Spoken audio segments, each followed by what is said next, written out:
Amateur Traveler is in its 20th year now, but can you imagine if I had people on the show who had never been to the destination, but had just read about it or seen a movie about it? That wouldn't make any sense at all, and you wouldn't listen. We all know how important it is to receive advice from people who know a destination to get the most authentic local experience. And a great option for experiencing this is Explore Worldwide and their authentic small group adventures, led by local tour leaders, perfect for solo travelers who want to meet like minded people with a desire for adventure.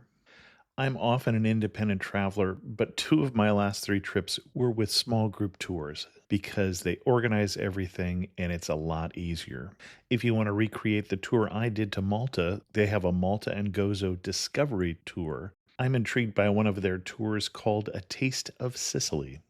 The company again is Explore Worldwide, and visit exploreworldwide.com to learn more. And thanks to Explore Worldwide for sponsoring this episode of Amateur Traveler. I got my bags packed, I'm on a roll. I'm heading out there and I'm ready to go. Looking real good in my passport photo. Amateur Traveler, episode 691. Today, the Amateur Traveler talks about craftsmen and churches, one last stand, communism, Byzantines, Ottomans, and Thracians as we go to the country of Bulgaria. Welcome to the Amateur Traveler. I'm your host, Chris Christensen. With no further ado, let's talk about a road trip through Bulgaria. I'd like to welcome to the show Tom and Patty Burkett, who are coming to us from Ohio, but come to talk to us about Bulgaria. Tom and Patty, welcome to the show. Thank you. Hi there. And what is your connection to Bulgaria? Well, I have a cousin who's in the U.S. Foreign Service, and he's posted in Bulgaria currently and is married to a Bulgarian woman. And we decided to celebrate our 40th wedding anniversary that we would like to do a trip that was a bit more exotic than we usually do, and that since we had a connection there in Bulgaria and had heard on your show that Bulgaria is a country that is more like Europe might have been several decades ago, that it would be an interesting place to visit, and we discovered that that was absolutely true. Well, I think that feeds into my next question, which is why should someone go to Bulgaria? Well, interestingly, we got that question a lot from all of our friends and family. I am not surprised. And actually also from many Bulgarians who said, why did you come here? I think one of the really exciting things about Bulgaria is that it's on the crossroads of history. Mm-hmm. The Turkish Empire, the Roman Empire, communism. And so it's an absolutely fascinating location if you're interested in the development of culture. I'd add two things to that. First, that we started out the trip by spending a couple or 3 days in Munich and Budapest and Vienna, and we were amazed at the difference in tourist fatigue between those cities and our visit in Bulgaria. In Bulgaria, we were the interesting thing that was happening to them rather than the other way around. Some people in small towns would go out of their way to call somebody up and say, hey, there are Americans here. Come look at them. That's hilarious. Well, excellent. Well, what kind of itinerary are you going to recommend for us? We spent more than 3 weeks driving around the country, and we prefer to avoid, for the most part, areas that are highly touristed. Mm-hmm. And we'd recommend starting in Velika Tarnovo, which is the old capital of Bulgaria, and driving through the country to the Black Sea coast and spending a bit of time there, and then driving a much more southerly route and ending up in Plovdiv and taking some day trips from both Velika Tarnovo and Plovdiv. Okay. Excellent. Well, let's start that in more detail. Now, you flew into Sofia. Yes. We did. Yeah, we did. And Patty has a good story about arriving there and the Cyrillic alphabet. We knew ahead of time that we might not find people who could speak English, so we were prepared for that. And we knew, of course, that the Cyrillic alphabet was different. And we had done a little studying before we went, but pretty hard to get it in your brain. So we got there pretty fatigued after flying. I think we had to take 2 flights to get there. Anyways, we got in, we had to rent a car. We were getting to our Airbnb about dusk, and all of a sudden it hit us as we were trying to park our car, and we could not read anything on any of the street signs, except every one of them had a tow truck on the bottom of them. So we finally sort of figured out that said things like, well, it's 1900 to 8 a.m. So we figured, okay, it sounds like maybe you can park here overnight. And so we had to punt with some of that. And that we did, I have to say, had a moment where we, between our fatigue and trying to park this car in a country we were really unfamiliar with, we looked at each other and wondered if we had bitten off more than we could chew. But we actually ended up within an hour of that finding a friendly face at a restaurant who spoke English and who helped clarify that we had actually interpreted the sign correctly. And we found a spot to park that was good to park at until 8 or 8:30 the following morning. And the following morning, we got down about 15 minutes before the deadline expired to discover that someone had parked behind us and parked the car in such a way that we couldn't possibly get it out. So we're standing there wondering exactly what we should do about that. And a woman got out of a nearby car that she was parking and pointed at the sign as if to say, you shouldn't park here after 8:30. And we were thinking that, boy, we would like to be able to get out of there if we could. Fortunately, maybe someone was looking from a nearby window, whoever was the owner of the car that had parked us in, and came back and moved it so we could get out. Welcome to Bulgaria. Exactly. Indeed. And this was in Sofia. And we drove out of Sofia later that day, and we're not sad to see it in the rearview mirror for at least a few days. Excellent. Well, you started us then in Velika Turnova. Yes. Velika Turnova is the first capital of Bulgaria, and it's a beautiful city. And there's a large fortress there that sits up on a hill, and it has a sound and light show that operates most nights of the year. Occasionally it's not working, but there's music and narration, and the city is situated on several hills. So we were on a hill that faced the castle. So from the balcony of our apartment, we were able to watch the light show at night. We couldn't hear the narration, but we could hear the music, and we could watch the lights change, and the fortress walls light up and the castle keep light up. And it was very dramatic and interesting to see. But all in Bulgarian in terms of these. Oh, yeah. I'm sure. Okay. Set off by the moon and the stars. It was romantic and fascinating. And we were able to stay in an apartment that was just along the craftsperson street there in Velika Turnova, and all of the shops, the ones that weren't restaurants or little grocery stores, were operated by artisans who were wood carvers and icon painters and potters, and they all were all there practicing their craft. We could walk down the street and visit with them and see the things that they were working on, and it was really delightful. The street was overhung with umbrellas. So at night they had those lit, and it was very romantic as well. I'm going to guess you're talking about the Samovodska Karshia complex. Well, in Velika Turnova, I would say that was an ideal location because it's a very hilly city. So you're able to do a lot of up and down hill walking.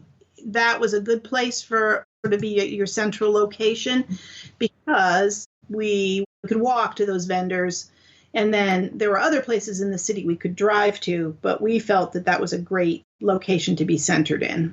And were you finding that through Airbnb or through some local site, or how did you find an apartment in town? Through Airbnb. Yep. We did use Airbnb, and we did use some local connections for some of the lodgings we stayed in when we were there as well. But not that one. That was Airbnb. Right. We found the Airbnbs we had good luck with them. Mm-hmm. The quality of them were described accurately. It was a little bit more rustic. If somebody's a high-end traveler, these were not that. Okay. It was what we were looking for. We were in somebody's home. We had our own area of the home with our own patio, but it was not a luxury, but it put us right where we wanted to be. Excellent. One thing that I'd note about Velika Turnova is it is on hills. And so if you have any mobility issues, as we with our older joints sometimes do, the combination of hills and cobblestones is something you need to be careful of. and something you'd want to pay attention to when you were choosing where you wanted to stay if you were Sure. visiting the city. What else do we want to see while we're in Velika Turnova?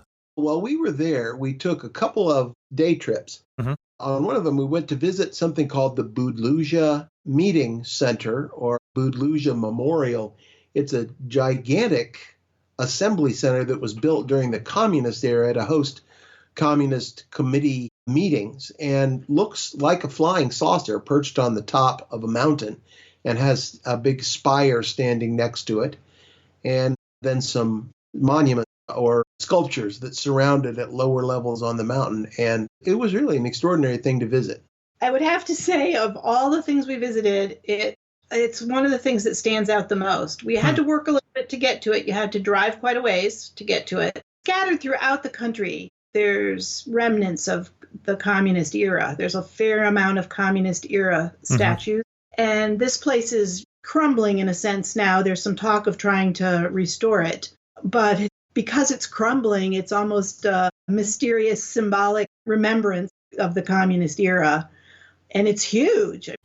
You come to it from a distance. You really can't imagine how huge it is until you actually are on top of it. So there's no visitor center. There's no people there. There were maybe 6 other people visiting it. I feel like you've accomplished something just getting there. And it was striking. Well, and I'm just looking at some of the history of this, and it looks like the Bulgarians in 1868 fought what sounds like the Bulgarian Alamo there, if you will, where a small band of Bulgarians were defeated by a larger band of Ottoman Turks, and only 4 Bulgarians survived, but that helped spur the liberation of Bulgaria from the Ottomans 10 years later. So that's why the historic significance of this. But yeah, as you say, built not way back then, but built during the communism era.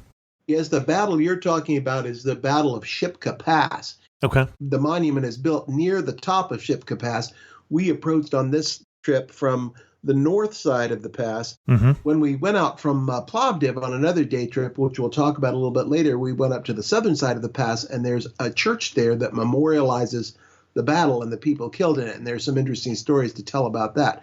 But that battle, which included assistance from the Russians, is important in Bulgarian history and cemented the relationship between those two countries that allowed for a lot of the things that happened in Bulgaria during the communist era.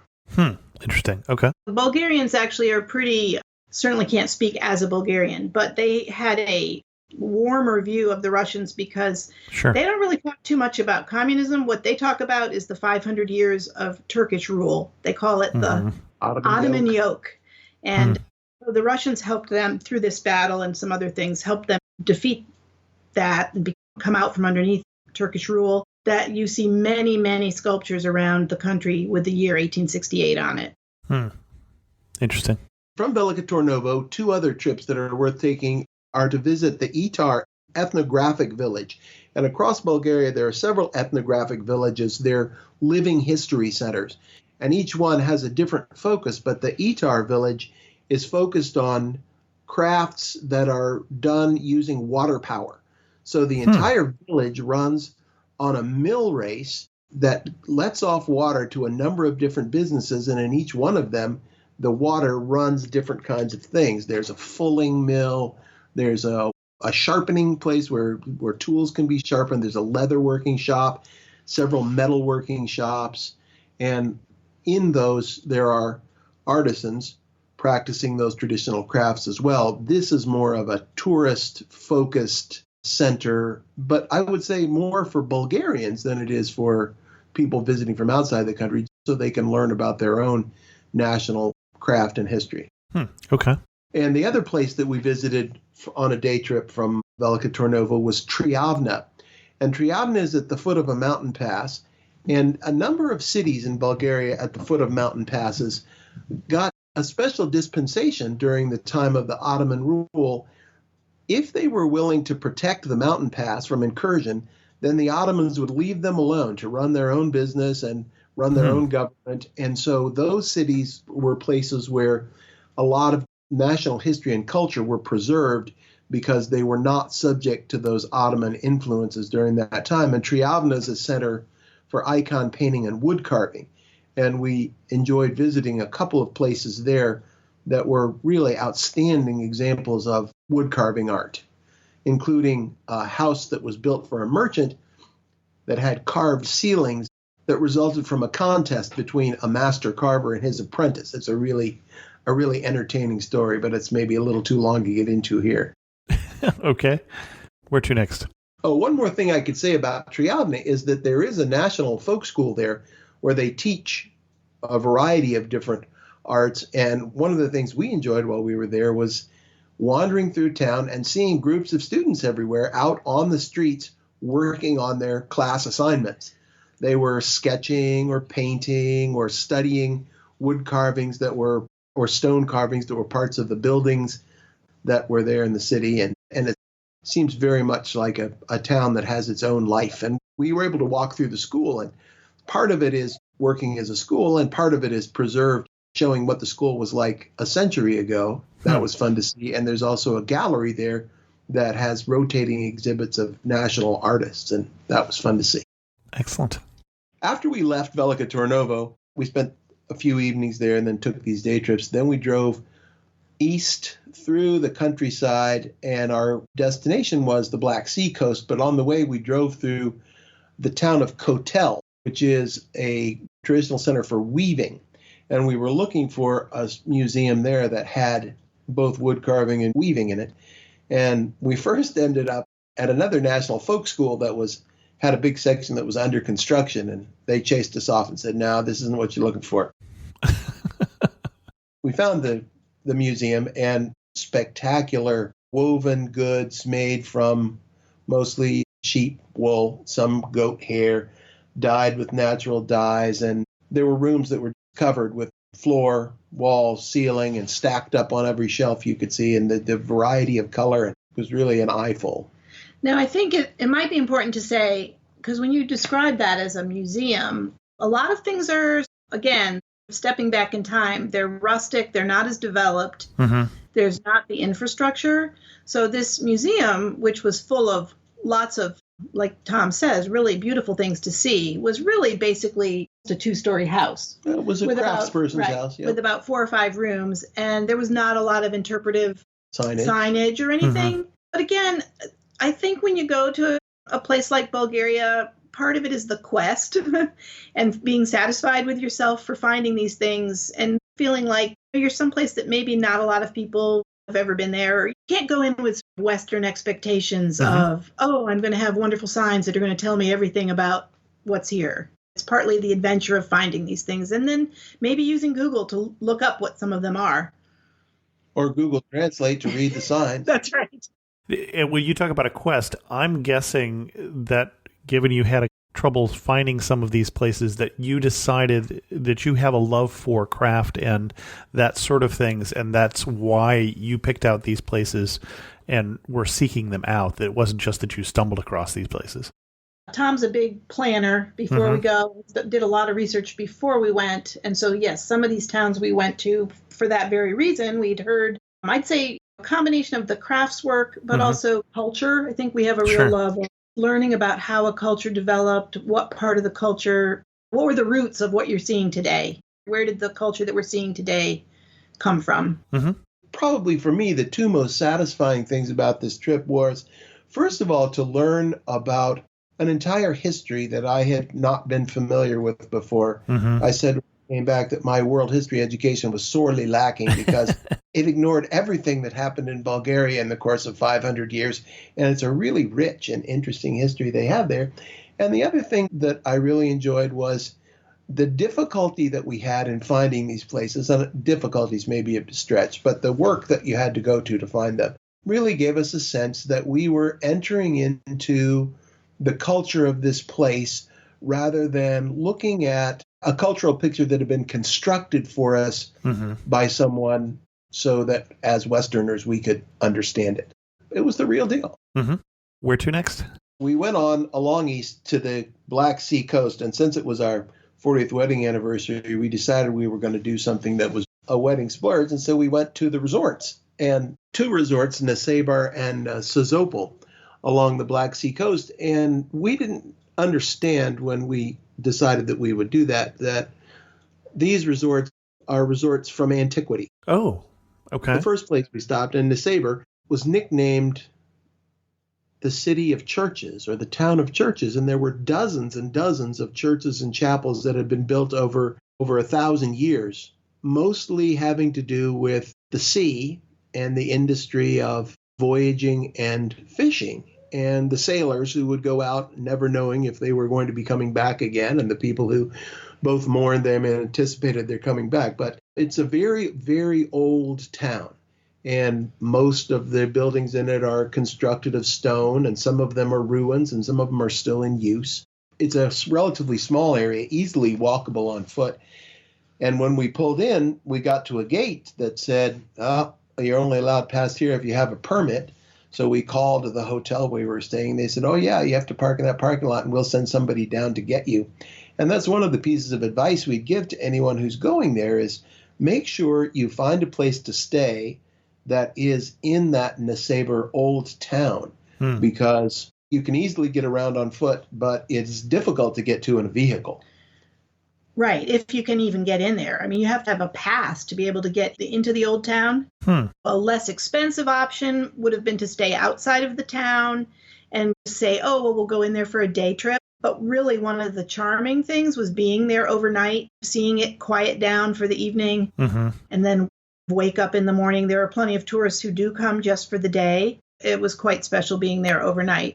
And when you say it's more expensive by a Bulgarian standpoint, or? Yeah, nothing was very expensive. I mean, that was one of the other fun things about going to Bulgaria. I guess we didn't say that was another reason to go. Right.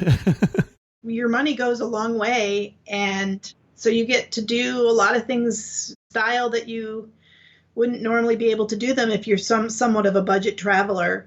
So what kind of budget would I need for this sort of thing, for instance, for the Black Sea Resort? It was the most expensive place we stayed, and we stayed in an old hotel in a third-floor room with a balcony overlooking the Black Sea, and I think it was $60 a night.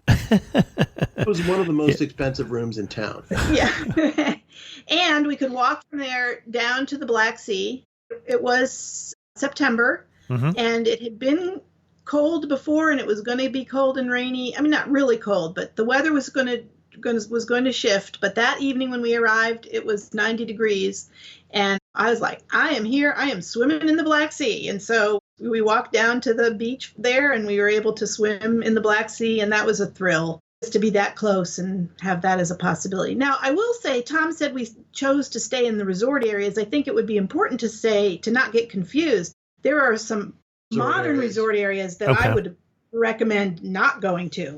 What you want to do is see the old cities and be in these really unique locations. I think there's some high-rise beaches just down the road. For the type of travel we do, that would not have been as appealing as where we did stay.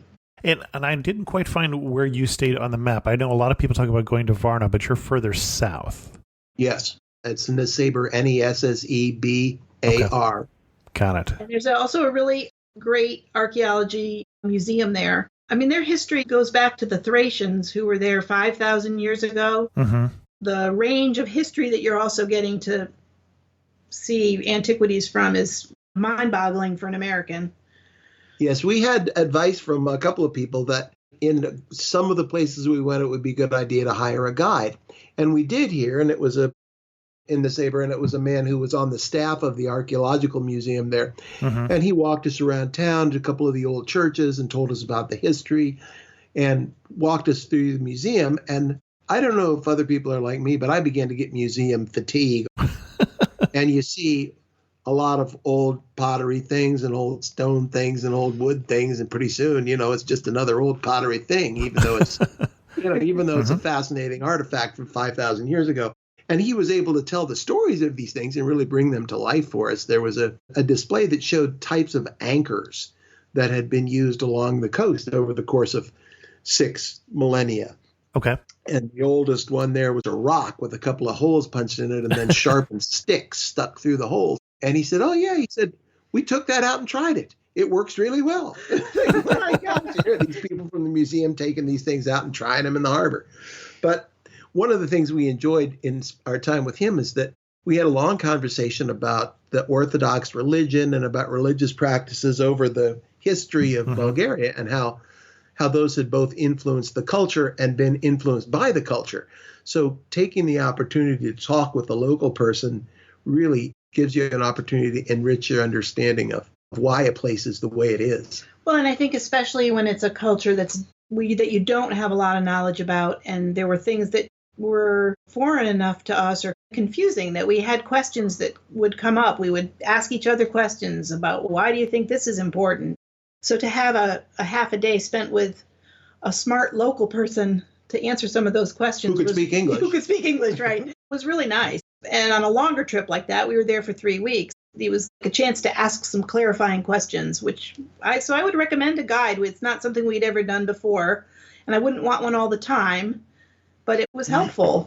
Well, and I was seeing that the reason you had mentioned this is a city of churches, and the questions asked, why are so many churches?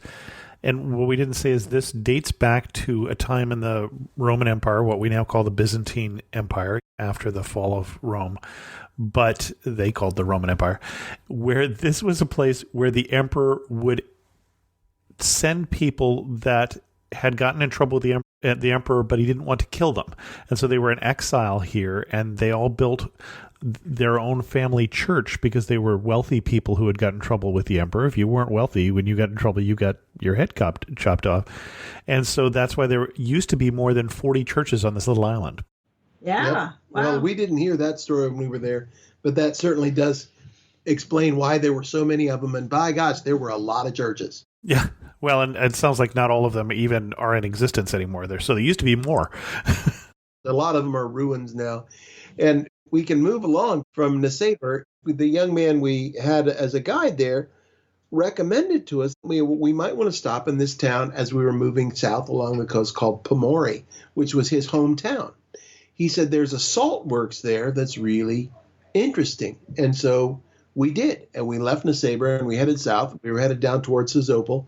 And we stopped in Pomori and wound our way through an industrial area and through a bunch of these old communist 15 or 20 story cement apartment buildings. Sure. And out on a little isthmus that sticks out into the sea was the Pomori Salt Works. And these salt works have been in operation since the time that the Thracians were there and were operated to great profit by the Ottomans during their time. And much of the original equipment is still there and still in operation, made out of wood, hand-carved pegs, being operated by draft animals and salt harvesting ponds from the salt of the Black Sea. And so they've got a little museum there, which was not a particularly good museum in the sense that we weren't able to understand much of the displays that were in it.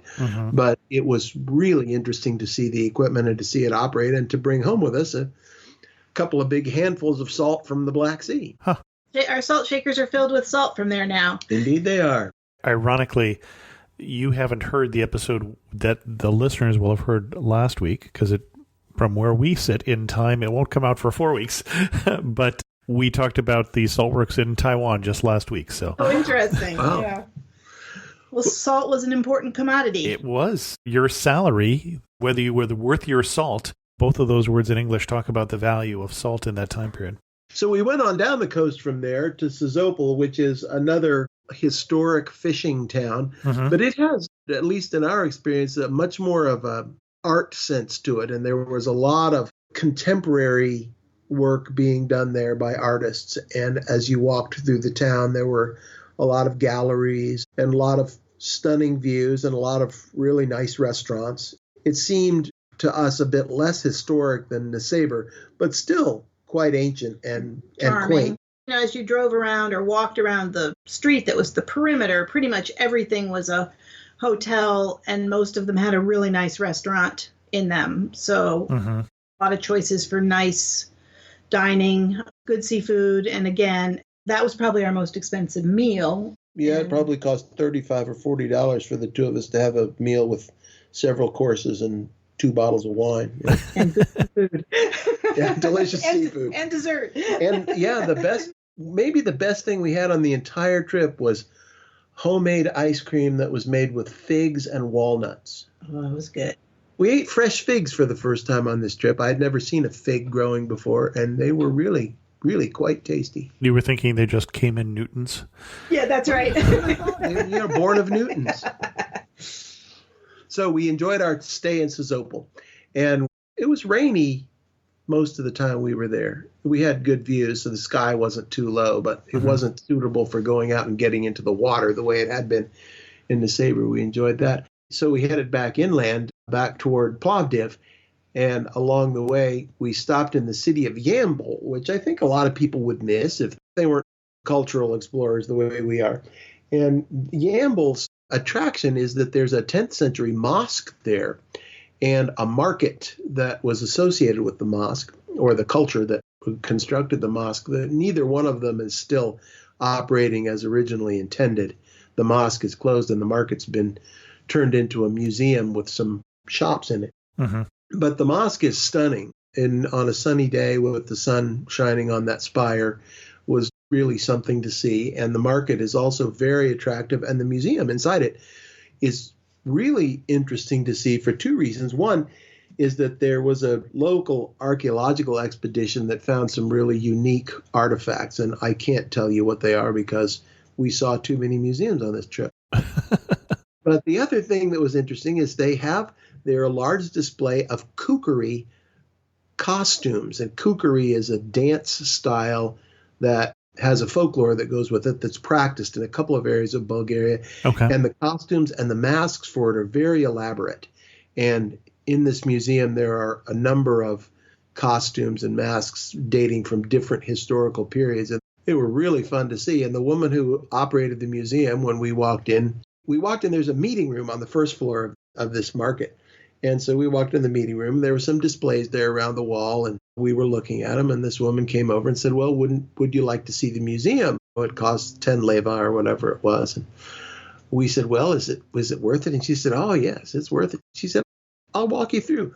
So the museum director walked us through the museum and told us a bunch of stories about it. And it really is very nicely laid out. It does have good interpretation and in English, and a lot of really, really well organized displays, including some very contemporary things that involve computer generated imagery and buttons to push. I think that's another example of what we said at the beginning about the lack of tourist fatigue.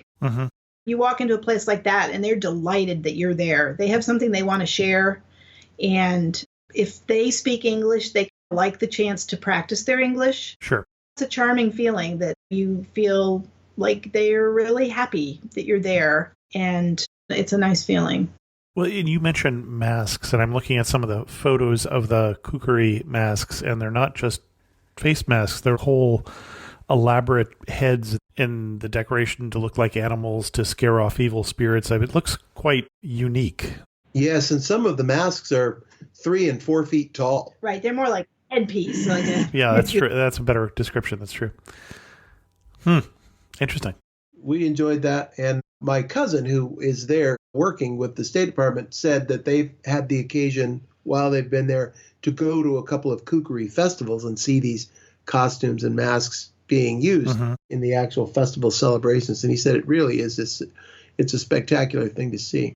If we ever go back to Bulgaria, we'll try to go at a time when we can see those festivals. That would be a treat. Well, and it's interesting for me, as you've been talking, I've been looking at some of the photos and following along with you. I have the impression with some of the places you went, especially the Black Sea coast, we're talking about such charming cities that it's a little surprising to me still that it's more undiscovered.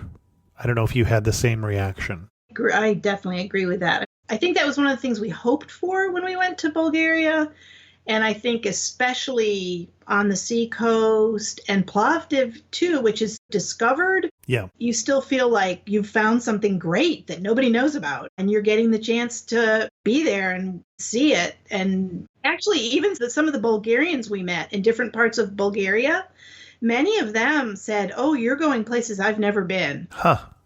And it's not that big of a country. I mean, it's about the size of Tennessee. Okay. But I think that maybe the people there don't travel from their own individual regions as much. So many of the people we met were interested to hear about our experiences from other parts of the country. Interesting. It's like finding a place where you are truly a visitor, where people carrying on their everyday lives and doing what they always do. And you get to be there and be a part of that as opposed to participating in a culture that's focused on a tourist economy. Sure. Yeah, although those places were certainly, it was a tourist economy, especially on the coast. Might have also helped that we were there in September as opposed to the summer. Especially when we were in Sozopol, there was a little bit of a dead feeling to it, which we didn't mind. I mean, we weren't really looking for nightlife type stuff. Yep. But a number of the hotels looked like they were maybe closing down for the season.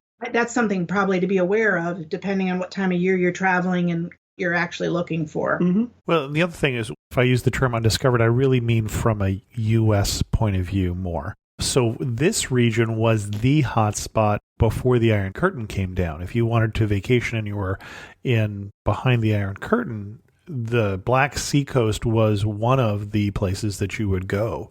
And so it was probably very much hopping at the time, and then lost some of that tourism as people had other options, basically. But it has been discovered, obviously, for 2,000 years ago, but less well known probably to this audience. Yeah. And we did hear, especially when we were in the Sabre, we heard a lot of people speaking Russian. Sure, yeah. Tourism flows east to west into that, probably into Absolutely, that. yeah.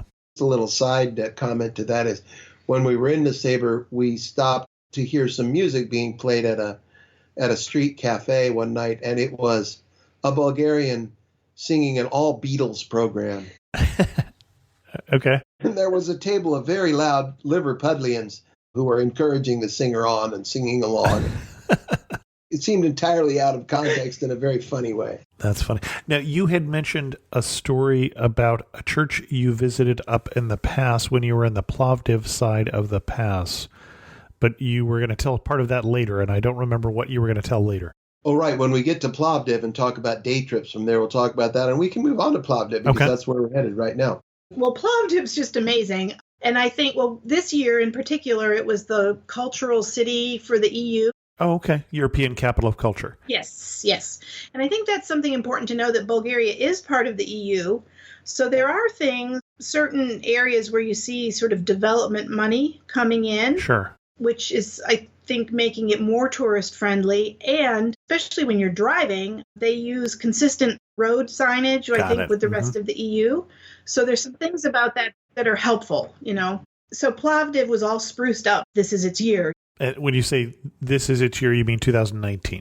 Yeah, that was 2019, but it's going to carry over in the sense that put some investment into the infrastructure and doing things up. I would say 2019, they probably did have a heftier schedule of activities than you might find now that 2019 is over. But Plovdiv has a grand pedestrian walkway right through the center of it. That's always fun. Parking was challenging. So once you found your spot, you didn't really want to get your car out unless you absolutely had to. And we were able to find an Airbnb on that pedestrian street. So that's what we did. We parked the car and then we walked the rest of the time we were there. Mm-hmm. And it sits on top of Roman ruins. And they've done a fascinating job of exposing them and incorporating them into the city. So as you walk down that pedestrian walkway, underneath that, there's an old Roman stadium. Okay. There's a big open area in the pedestrian walkway that has railings, and you get to look down into the amphitheater. And you can walk down into it. Okay. So this is the ancient city of Philippopolis. Yes, it is. Conquered by Philip of Macedon, the father of Alexander the Great. So you say Roman history, even predating that by about 3 centuries. Interesting. But these ruins are Roman-era ruins. Yep. Got it. And they've done a beautiful job of preserving them, but it's not like you're going to a site. They're just part of the city. The city's life just flows in and out of them. Yeah. And then there's a big theater that's also part of the city. And that's an amazing story. It was buried. Landslide uncovered it in the 1970s. And they have uncovered it and renovated it. And it's now an actual venue for musical performances and theater performances. It's open air. It's way up on a hill. And it overlooks the city with mountains in the background. I mean, it's beautiful. Half the photos I see of Plovdiv are that theater. So definitely a stunning. And rightly so. Yeah, it's pretty amazing. And then there's a really cool arts district called the Kapana. Means the mousetrap. Yeah, because the streets are all short and crooked and So it supposedly feels like a mousetrap when you're in there, that has lots of good restaurants and statues. We stayed right near there. It was a very accessible city. And again, with all of the Roman stuff, felt like something pretty special. One of the things that Patty said about parking and driving just reminded me to say that I don't think anyone should feel hesitant about renting a car and driving in Bulgaria. The roads were excellent. Mm-hmm. The signage was good, even though it was in Cyrillic. And we didn't have any trouble as U.S. drivers getting around, And finding our way. And there was no problem with police checkpoints or Sure. anything that would deter you from renting a car and taking a trip. And You should do it. there's excellent internet. So you can pretty much count on using Google Maps, Okay. even in really rural areas. Our cousin who works there and lives there said he has better internet in that country than he does when he's back here in the States. Interesting. And very inexpensive. We bought a Bulgarian SIM card when we arrived in the country, as we did in each of the countries we were visiting. And I don't suppose we spent $15 or $20 for a month's worth of high-speed internet access between the two of us. That's like half an expensive meal. The other thing that you need to know is that you cannot rent a car elsewhere in Europe and drive into Bulgaria, which is what we originally Interesting. thought we were going to do. Okay. It has to do with insurance. We heard several stories. Somebody said the people outside of Bulgaria think the cars are going to get ruined when they're in Bulgaria. I don't know, but that's something people need to know. Yes.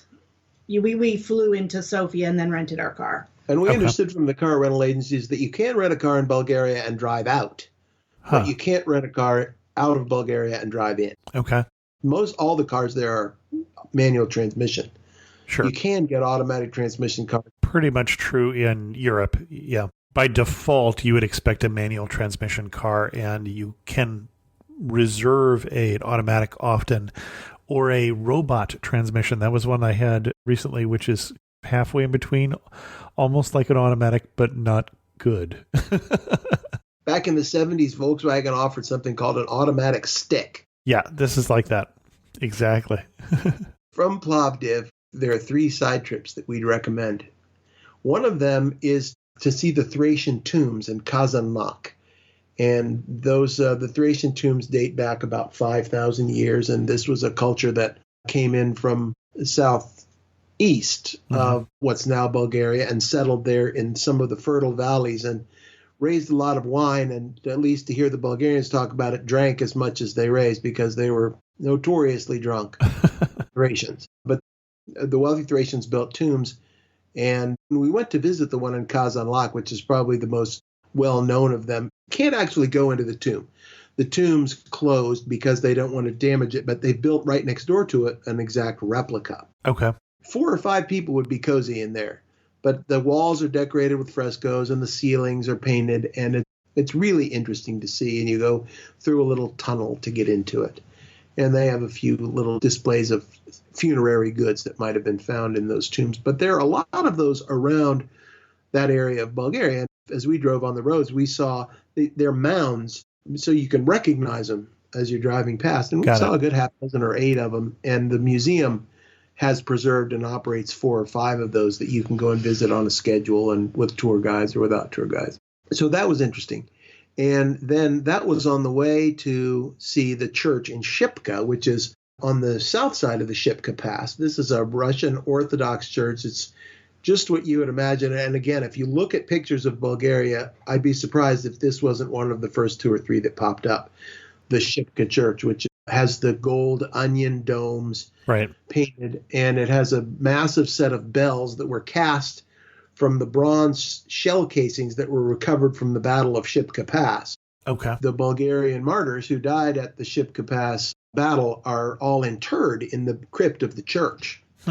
And the church is beautiful, and it sits on a hill. You can see it from quite far away, but you can also walk up to it and walk through it. And yeah, that was a remarkable thing to see and beautiful. And the third thing that we saw on our visit, and this was a guide that we had in Sofia, who took us from Sofia down to Melnik to the wine growing region, said, well, you don't go without seeing Damascena, which is in the Valley of the Roses. And Bulgaria has been known historically as a center of the production of rose oil.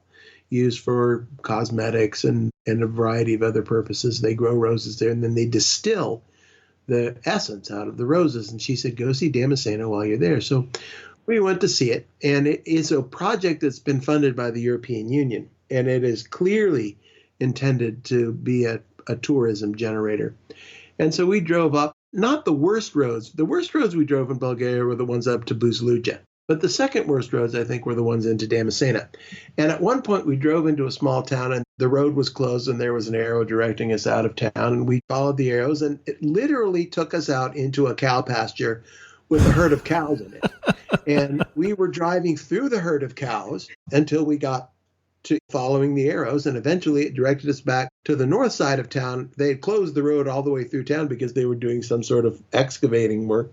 And then we drove on to Damasceno, and we drove onto the property, and it was a 6 or 7 acre asphalt parking lot, the likes of which we had not seen anywhere in the country. Huh. And the complex was the kind of thing you might find at an Orlando Universal Studios. It was grand and done in marble and gold, and had a pond with black swans, and had a big building shaped like a basket that had restaurants on balconies overlooking the seals floor and it was absolutely vacant. There was not a person there except us and 3 or 4 workers. And we went up to the gate to buy our pass to go inside.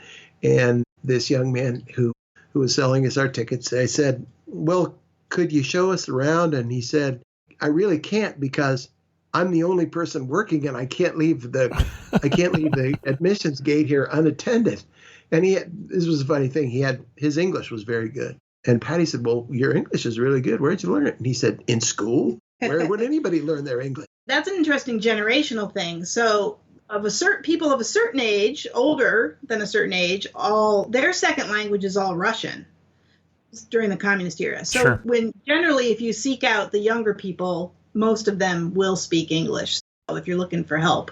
Yes, and if you're a younger traveler and are likely to be interfacing with people of that generation when you're there, then you're probably going to not have any difficulty finding people who speak English.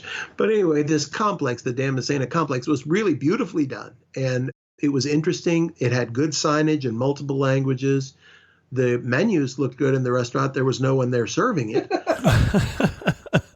It was very strange. They had elaborate statues and felt like a place completely alien to where it was located. Right. And to be fair, I think it's intended like here in the States, it's like an apple orchard, has a big clientele in October, but in March, they might not have so many people. So this was off season from the rose harvesting. Got so maybe there's a lot of people there in the spring. I don't know. There was definitely nobody there when we were there. But it was strange. And driving through that cow pasture was even stranger. You can't do it. Well, and that does raise the question of, it sounds like in many ways where the time of year you went, which I think you said was September, was a good time to go. Is that when you would recommend people to go? Well, I guess that really depends on what you want. Sure. Some of the big festival times, like the Rose Festival that happens are in the area of Damasceno, I think happens in June. And if that's the kind of thing that you enjoy, then you would have to go then. Got it. Sure. Like if you were interested in seeing the kukri festivals, they happen at a certain time of year. But September, we chose in particular because we expected it to be a bit less busy, Sure, but to have good weather. And we were very pleased with our experience in September. So if you're a tourist with the kind of expectations we had, it's a great time to go. Yeah, the weather was good. It was not super hot. Not very many places probably have air conditioning. I guess we need to find that out, but my guess is they didn't. Okay. Some of the fancier places might, but I think it was a good time of year. It was getting cool by the time we were leaving in October. It was the end of September, wearing, especially in the evening, needing jackets or sweaters or cool evenings. Okay. Well, in the Black Sea when it was 90 degrees. So it was there good, you go. Well, and we mentioned that this is part of the EU at this time, but it is not on the euro. It's still on the lev, as I recall. That's right. Well, anything else we want to say about Plovdiv? We need to start wrapping this up. We haven't said anything about the food. Okay. Throughout the country, you can count on really good, it's a Mediterranean Greek influence. So there are great Shopska salads. Okay. So everywhere you can go, you can get a great salad that's tomatoes, cut up cucumbers Sure. with feta cheese over them. That was amazing. No olives? No, very few olives. Oh, interesting. Lots of feta cheese. Lots of feta cheese. When we went into a grocery store, and what would be the equivalent of our whole deli case here at home was all different types of fetas. Well, I didn't know there were that many different types I of did feta. not either, but everything's better with feta. Yeah. And the other thing is the soup, which was called Territor, which is a cold cucumber soup. Okay. Truly delicious, too. And then there's a lot of meats. Sausages, cut meats, good seafood. There's good seafood everywhere.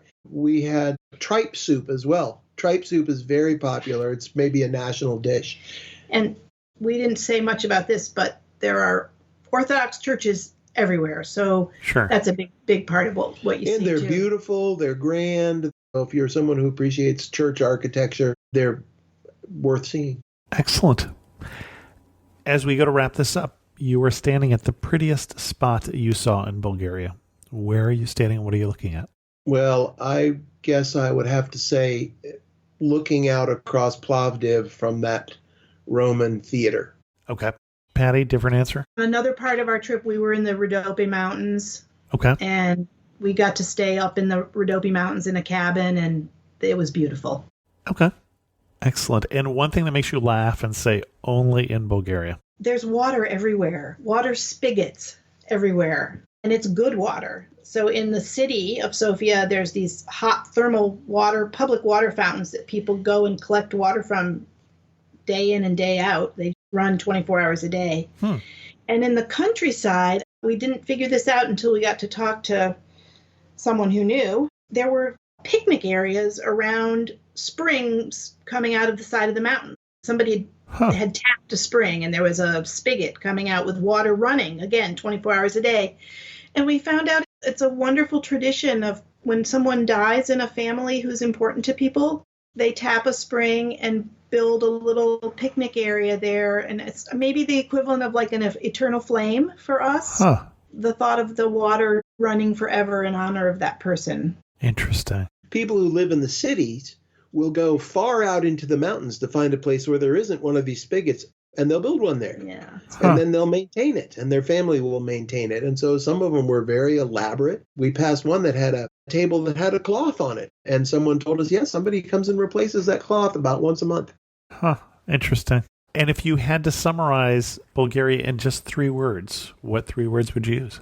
Friendly, surprising, and historic. Okay. Patty? Friendly, Orthodox churches as one word.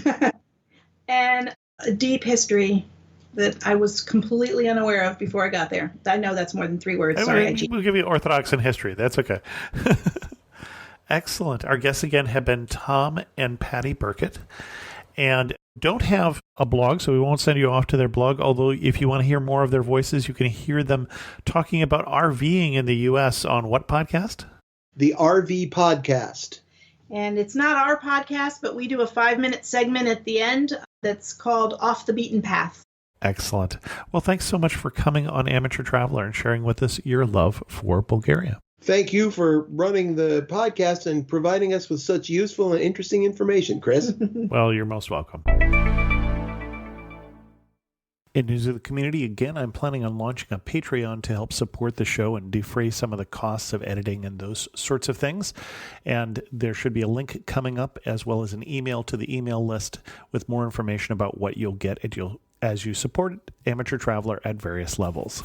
And with that, we're going to end this episode of Amateur Traveler. If you have any questions, send an email to host@amateurtraveler.com, or better yet, leave a comment on this episode at amateurtraveler.com. And thanks so much for listening.